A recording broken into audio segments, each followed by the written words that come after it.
Wakil Presiden Republik Indonesia Hmm.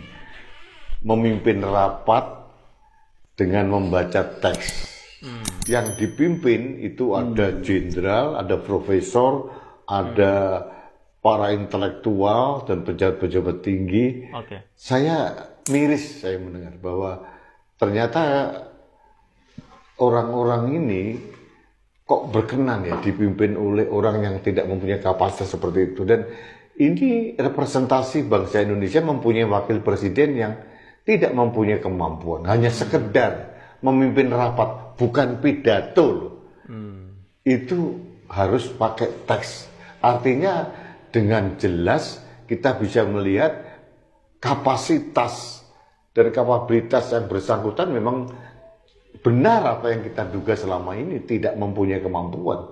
Ini yang disorong-sorong oleh bapaknya, dipaksakan oleh bapaknya yang bernama Jokowi untuk menjadi wakil presiden dengan mengotak-atik undang-undang, mengakali konstitusi melalui pamannya dan merusak demokrasi. Tahun 2029 kelihatannya anak yang tidak punya kapasitas ini akan didorong menjadi pemimpin Indonesia. Bagaimana kita bisa mengharapkan ada generasi emas? Ini bukan masalah umur anak muda menjadi pemimpin, bukan itu. Kalau ada anak muda usia di bawah 40 tahun sekalipun mempunyai kapasitas yang luar biasa, kita akan mengakui kok, kita akan angkat jempol juga.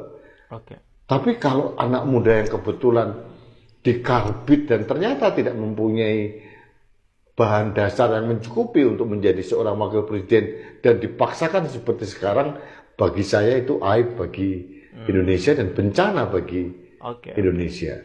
Beberapa hari yang lalu saya mewawancari anak muda umur 28 tahun.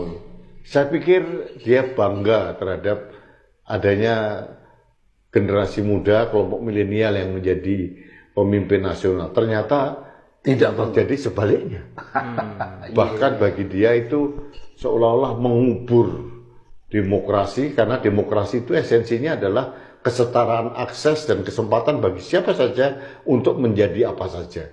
Dengan cara Jokowi membangun dinasti politik itu otomatis mimpi anak muda itu hancur lebur karena kesalahan seorang Jokowi. Nah, ini saya ingin memberikan suatu landasan untuk kita diskusikan tentang kapasitas wakil presiden kita.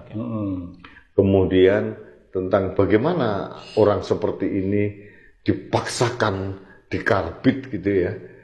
Sehingga ya hasilnya kalau mangga mentah sama sekali dikarbit, apalagi bahannya nggak bagus ya malah busuk kira-kira. iya Malah busuk.